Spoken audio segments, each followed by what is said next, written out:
అంటే ఇప్పుడు ఇది నార్మల్ చిన్న విషయం కాదు, మంచిగా మీ జర్నీ అలా ఆర్జేగా విజేగా అలా మంచిగా హ్యాపీగా సాగుతుంది.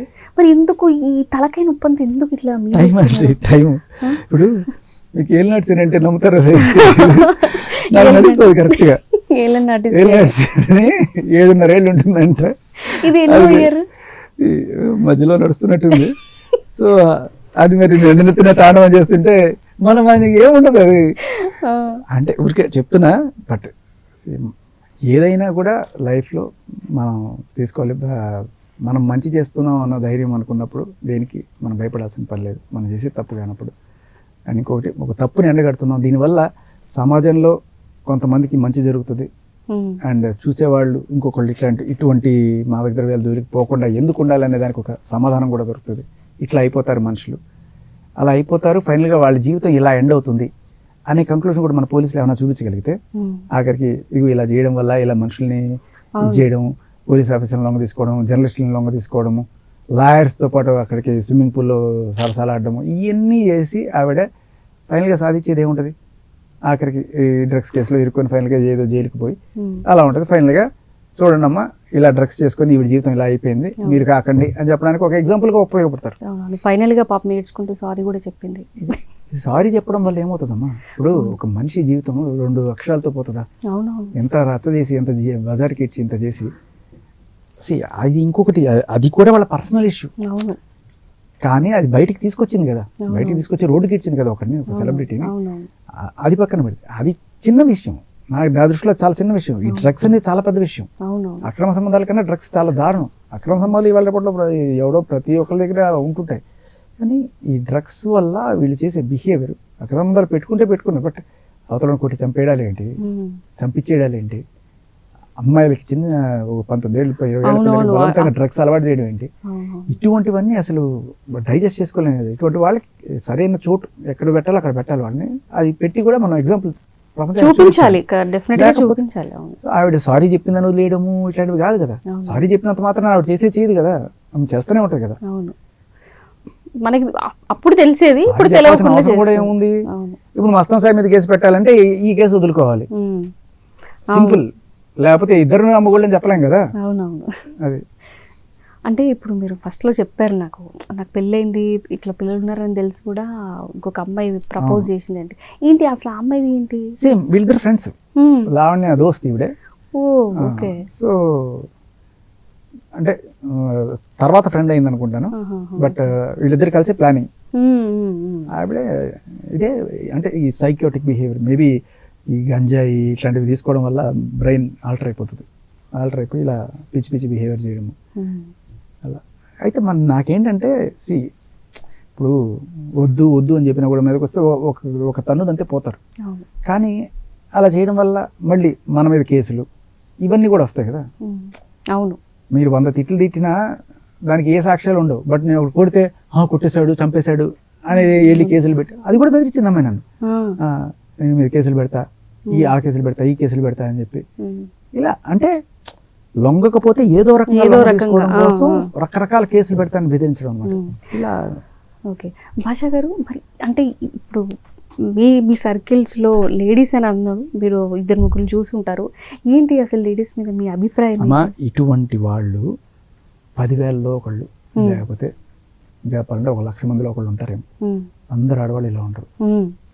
నేను పుట్టిన దగ్గర నుంచి ఇప్పటిదాకా అంటే ఆల్మోస్ట్ 40 ఏళ్ళలో ఎంతమందిని చూసినా సరే, కొంత ఏదో గొప్ప తిట్టుకునేవాళ్ళు, లేకపోతే ఏదో అక్రమ సంబంధాలు పెట్టుకునేవాళ్ళు, ఇలా నేను కొన్ని చూసుంటాను. చూసి ఏదో కొంత జడ్జి చేసుకుంటే వద్దు ఇట్లాంటి వాళ్ళని.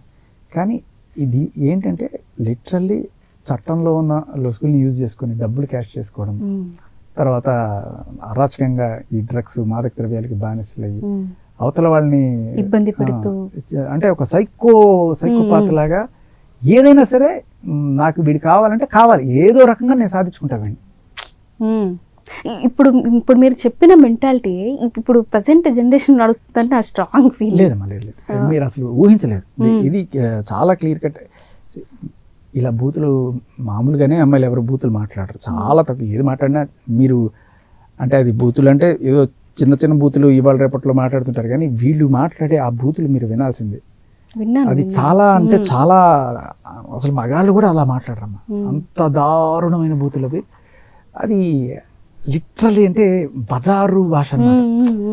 సో మేబీ ఓ రెడ్ లైట్ ఏరియాలో వాళ్ళకి అలవాటు అయిపోయి చాలా చీప్గా మాట్లాడే భాషలు ఏవైతే ఉంటాయో అటువంటి భాషకి ఒక 10 మాట్లాడే భాషలు, ఇటువంటి కల్చర్ మనం అర్థం చేసుకోవచ్చు.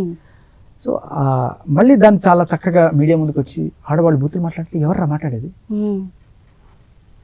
ఒకవేళ మాట్లాడుకున్నా ఏదో లైటర్ వెళ్ళి సరదాగా జోకులు వేసుకోవడానికి ఏదో చేస్తారు. ఇటువంటి తల్లిని అంత నీచంగా మాట్లాడి, నీ అమ్మ ఎంతమందితో సంసారం చేస్తే నువ్వు పుట్టిందిరా అనేది నేను చాలా పాలిష్గా చెప్తున్నా. అది చాలా దారుణంగా మాట్లాడింది ఆవిడ.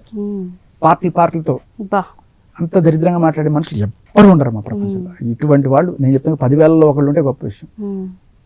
నాకు తెలిసిన, నేను చూసిన అమ్మాయిలందరూ కూడా నిజంగా నాకు చాలా గొప్పగా అనిపిస్తారు. ఎస్పెషల్లీ నాకు కూతురు, అమ్మ, మా ఆవిడ, ఎవరైనా సరే. ఇదంతా చూసి ఏంటి మీ ఫ్యామిలీ స్పందన ఏంటి, ఎట్లా ఫీల్ అయ్యారు మీ ఫ్యామిలీ? చెప్తూనే ఉంటారు, ఎందుకురా వదిలేరా, మన అసలు ఎందుకు గోల పెంట అని చెప్పి. మా ఫ్యామిలీ కదా, ఫ్రెండ్స్, రిలేటివ్స్ అందరూ చెప్పినా కూడా నేను కొంచెం మొండివాడిని అంతే, ఇంకేం లేదు. నిజం అది కాదు అని తెలియజేశారు మీరు అంతే, దానికి కొంచెం గట్టిగా పోరాడారు. మన టాపిక్ కొంచెం ఎటో వెళ్ళిపోయింది కాబట్టి మంచిగా జోస్కి వచ్చేద్దామా? ఓకే, ఆన్సర్ ఆలోచించారా? అదే ఆలోచిస్తున్నాను. సరదాగా చెప్పేస్తాను మీకు ఇప్పుడు ఆన్సర్.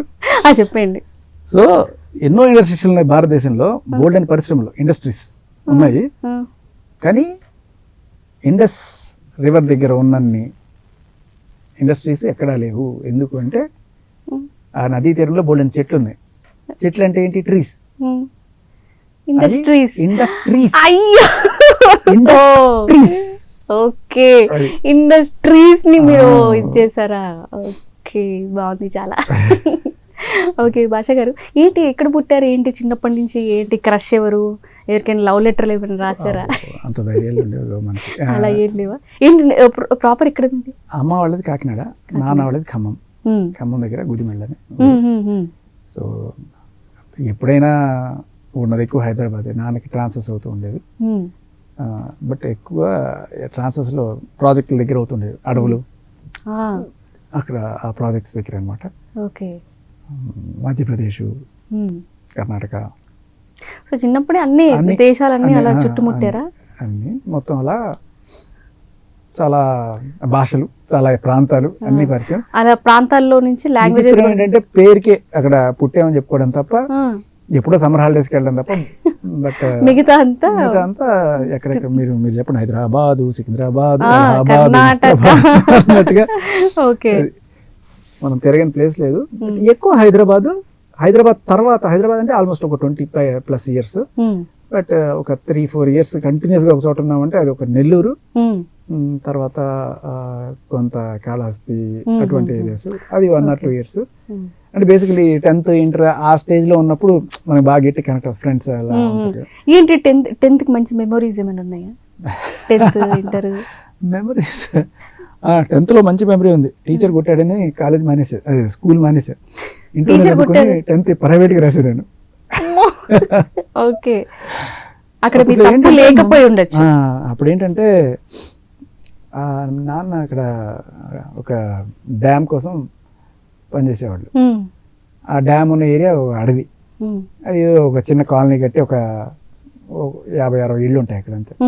అక్కడ స్కూళ్ళు, ఏదో స్కూల్ ఉంటే ఉండేది కానీ అది కూడా తెలుగు మీడియం స్కూల్.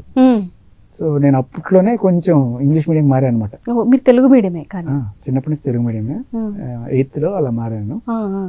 సో అప్పుడే మారాను. తర్వాత తీసుకెళ్ళి ఇట్లా అడవులు పడేస్తే అక్కడ స్కూల్ లేక తీసుకొచ్చి అక్కడ నుంచి నెల్లూరులో చేర్చాను నన్ను. ఆ నెల్లూరులో హాస్టల్, ఫస్ట్ టైం జీవితంలో హాస్టల్ అనమాట. ఏదో చదువుకుంటున్నాను, ఎవడో చేసినారని నన్ను కొట్టేశారు.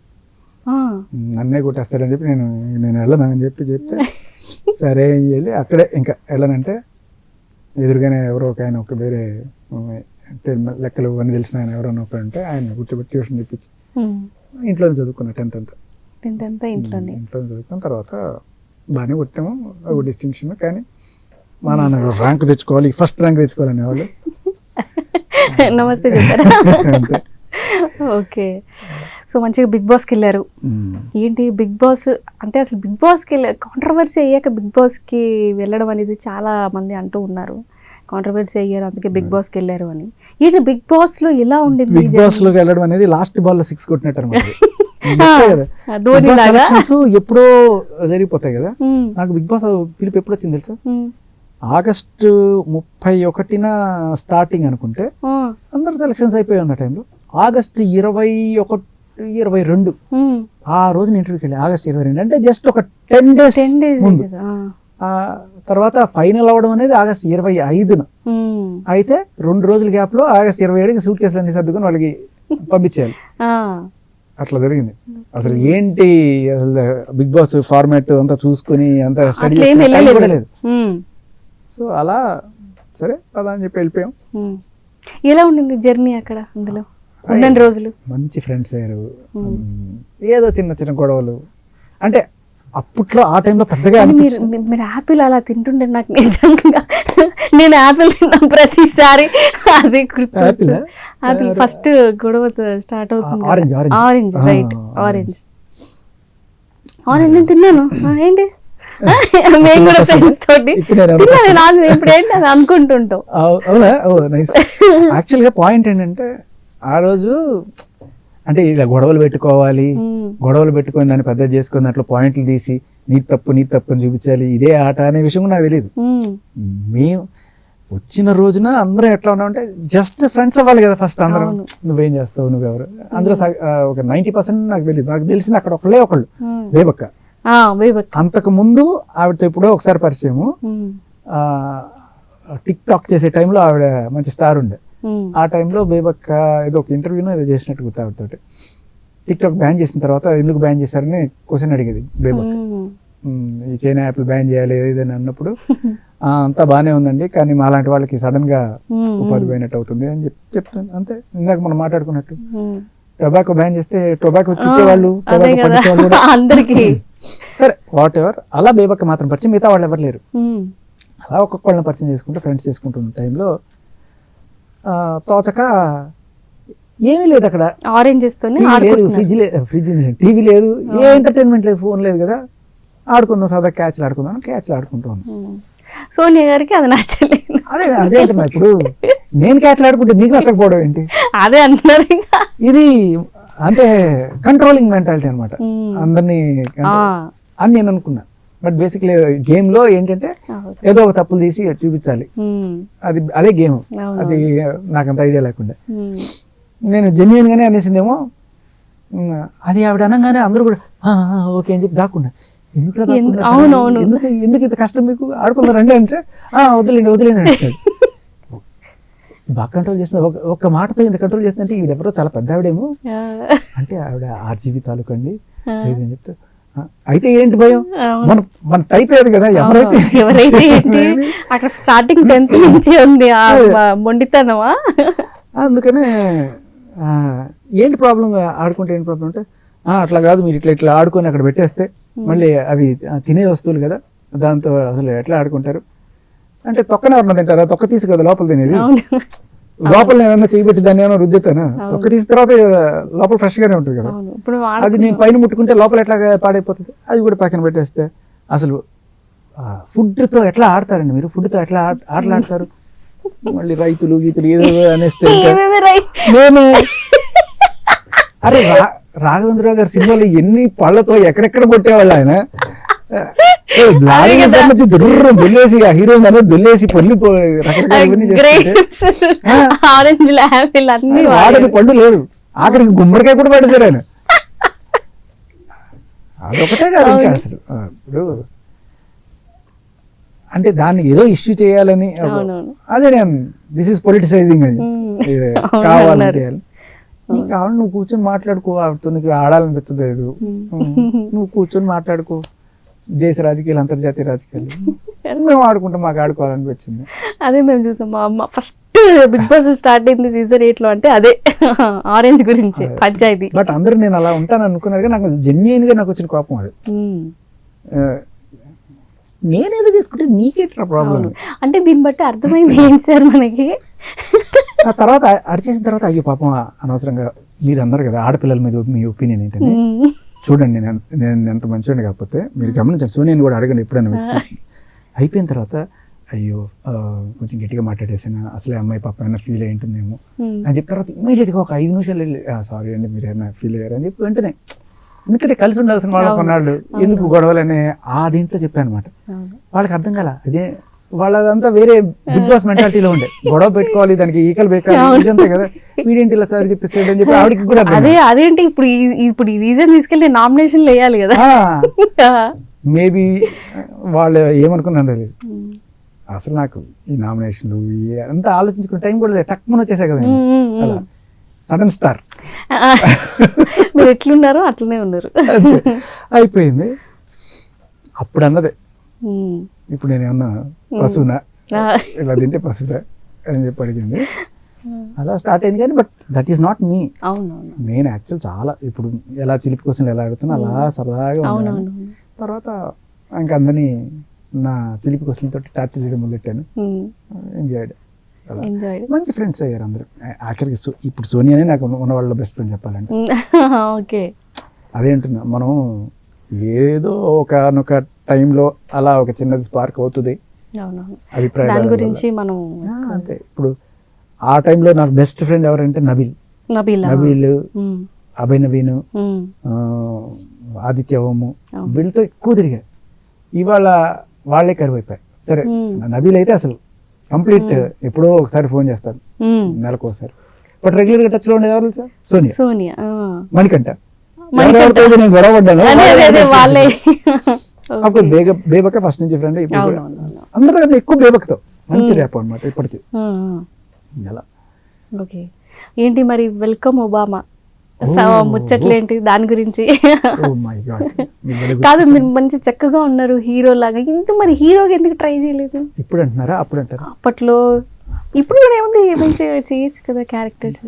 ఏంటి అసలు ఆ ఒబామా ఏంటి ఎట్లొచ్చింది ఆ ఛాన్స్? వెల్కమ్ ఏం లేదమ్మా, నేను రేడియోలో చేస్తున్న టైంలో ఒకనొక టైంలో సంగీతం శ్రీనివాస్ గారి నుంచి పిలుపు వచ్చింది. ఆయన ఫోన్ చేయడం ఏంటి నాకు షాక్. నేను రెగ్యులర్గా దీంట్లో ఫీల్డ్లో ఉండేవాడిని కూడా కాదు కదా. మాకు ఎలా ఉంటుందంటే రేడియోలో ఎప్పుడైనా కొన్ని సినిమాల్లో రేడియోకి సంబంధించిన ఆర్జే ఉంటాయి, అలాంటి దాంట్లో ఏదో గెస్ట్ అపియరెన్స్ లాగా పిలుస్తారు. సో అలా వస్తుంటాయి కొన్ని. కానీ బట్ ఇది ఒక ఆల్మోస్ట్ ఫుల్ లెంగ్త్ క్యారెక్టర్ అని చెప్పుకోవచ్చు. మంచి క్యారెక్టర్, ఆల్మోస్ట్ ఒక 30 minutes దాకా కనబడతానేమో నేను. అయితే దాంట్లో ఒకరోజు ఫోన్ చేసి ఒకసారి రండి ఒక సినిమా అనుకుంటున్నాం మాట్లాడాలంటే, నాకు లైక్ దేవుడి నుంచి పిలిపొచ్చినట్టు అనిపించింది. సంగీతం గారేంటి ఇంట్రెస్టా మంచిగా చెయ్యాలి, యాక్ట్ చేయాలి అది కాదు, పిలిచిన ఆయన is a legend. Mayabazar cinema గుర్తుందా? మాయాబజార్ సినిమాకి ఆయన అసోసియేట్ అసిస్టెంట్ డైరెక్టర్ గా చేశారు. ఆ తర్వాత ఎన్ని అద్భుతమైన లెజెండరీ లైక్ పుష్పక విమానం కావచ్చు, ఇంకా మైకేల్ మదన కామరాజు, ఎపిక్ సినిమాలు అందించారు ఆయన మనకి. ఆదిత్య 369, అటువంటి డైరెక్టర్ మనల్ని అసలు నేను ఆయనకి తెలిసే అనడమే నాకు అద్భుతంగా అనిపించింది.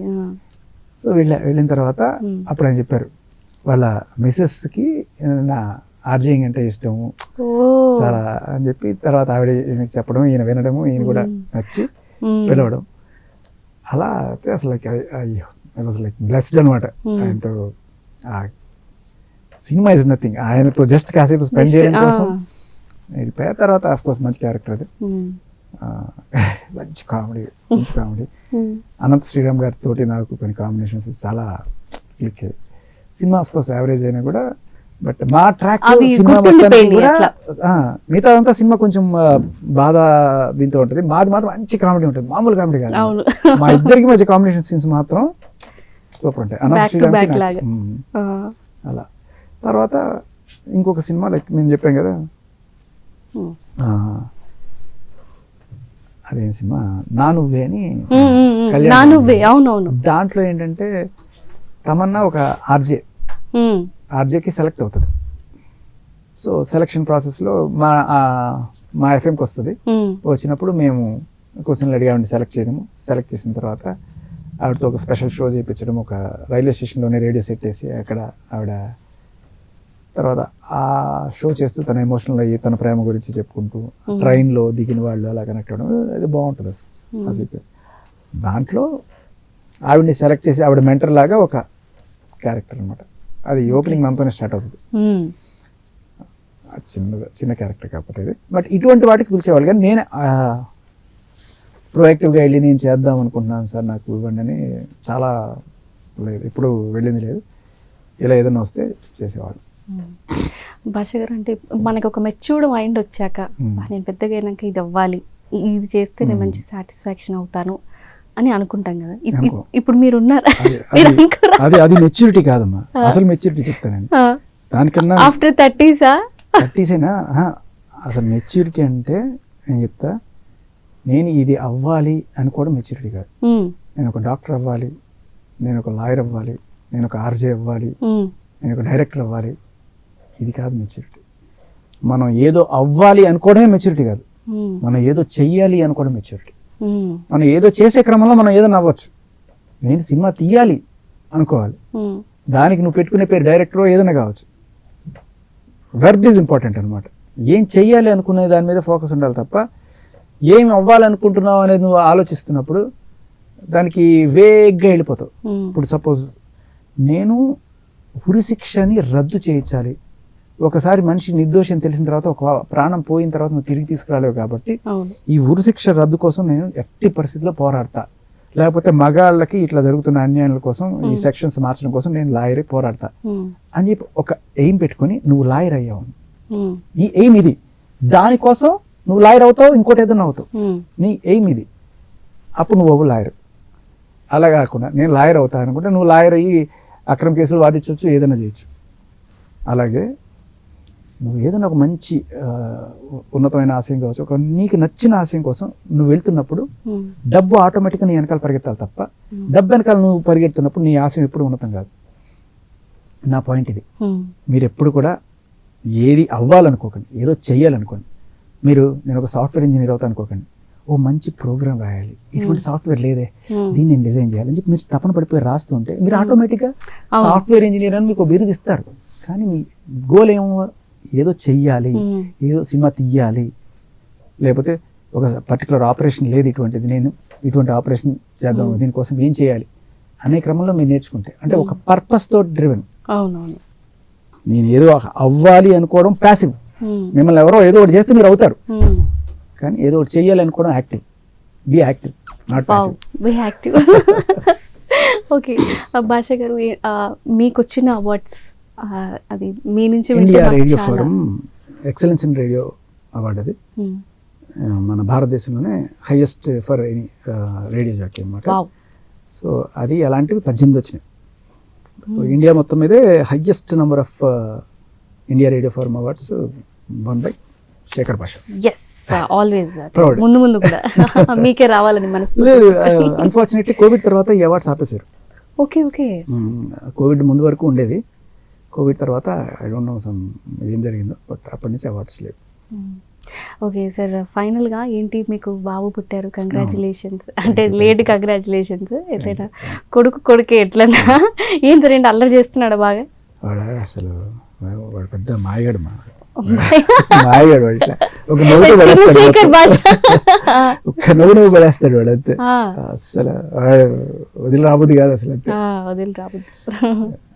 వాడు చక్కగా నవ్వుతాడు, అల్లరి తక్కువ కానీ ఇంకా ఇప్పుడు జస్ట్ కూర్చుంటున్నాడు వాడు. అవునవునవును. సో అలా చిన్నప్పటి నుంచి అలా 10th అలా చదువుతూ అట్లా ఆర్జేగా ఎదిగారు. సో ఏంటి అంటే ఫర్దర్గా ఏంటి, ఏమైనా ప్రాజెక్ట్స్ ఏమైనా ఉన్నాయా? నాది యాక్చువల్లీ మంచి సినిమా తీయాలనేది కోరిక. అది బాగా అయితే ఇంకా 2-3 మన టైము. భాష గారు యాక్టివ్ ఖచ్చితంగా అవుతారు అంతే. మీరే అన్నారు కదా చెయ్యాలి అనుకుంటే ఖచ్చితంగా చేస్తారు. అండ్ ఇంకొకటి, ఇప్పుడు ఏంటి ఏలనాడు శని విషయం ఏంటి, అది ఎంత తొందరగా మీకు జరిగిపోతే అంత మంచి ఫ్రీ అవుతారు. నాకే వస్తాను, బట్ ఏమో కొంచెం కోఇన్సిడెన్స్ కూడా దానివల్ల ఏమో ఉండొచ్చు. అట్ ద సేమ్ టైం మనం అంటే ఏలినాటి శని వల్ల చెడు జరుగుతుంది అనుకుంటే సరే ఈ రాజ్ తరుణ్ విషయంలో జరిగిన గొడవలు నన్ను కొట్టించడాలు ఇవన్నీ దాని ఎఫెక్ట్ అనుకుంటే మరి నేను బిగ్ బాస్ కూడా వెళ్ళొచ్చాను, మంచి పేరు వచ్చింది, కొంత పాపులారిటీ కూడా పెరిగింది, ఓకే ఓకే జనాలకి కొంత మంచి చేయగలుగుతున్నాను, ఇది కూడా చూడాలి మనం. కొంచెం అయితే ఇది ఓకే. ఇప్పుడైతే కొంచెం అన్ని గొడవల్లో ఫ్రీ అయిపోయారుగా, కొంచెం అలా నడుస్తుంది అనమాట. సో ముందు ముందు ప్రాజెక్ట్స్కి అండ్ మీరు సినిమా దిగాలనుకుంటున్నారు కాబట్టి అండ్ ఆల్ ద బెస్ట్. మా Prime9 తరపు నుంచి మా టీం నుంచి కూడా సక్సెస్ అవ్వాలి అండ్ సక్సెస్ మీట్లో మళ్ళీ నేనే మీతో ఇంటర్వ్యూ చేయాలి. షూర్ తప్పకుండా. అప్పుడు మళ్ళీ మీకు క్వశ్చన్ అడుగుతా. క్వశ్చనా? ఓకే అడగండి. అప్పుడు అడుగుతా. అప్పుడు అడుగుతారా? ఓకే. లేకపోతే ఇప్పుడే అడుగుతాను, అప్పుడు దాకా ఆలోచించుకుంటున్నాను. అవుద్దు, ఈసారి నేను ఆ లాజిక్ పట్టుకుంటా, చిలిపి ప్రశ్న పట్టుకుంటా. ఓకే శేఖర్ భాష గారు, thank you so much. And ఇప్పటివరకు మాట్లాడిన దాంట్లో ఏంటంటే మీకు కొంచెం బాగాలేదు అండ్ జలుబు అది కూడా ఉంది, అయినా కూడా మీరు మాతో టైం స్పెండ్ చేశారు. థ్యాంక్ యూ సో మచ్ అండి. మీ లైఫ్లో జరిగేది అన్నిటికీ సక్సెస్ అవ్వాలని చెప్పి మనస్ఫూర్తిగా కోరుకుంటూ this is all for special interview. మరొక ఎపిసోడ్లో మళ్ళీ కలుద్దాం. Till then this is Indu signing of.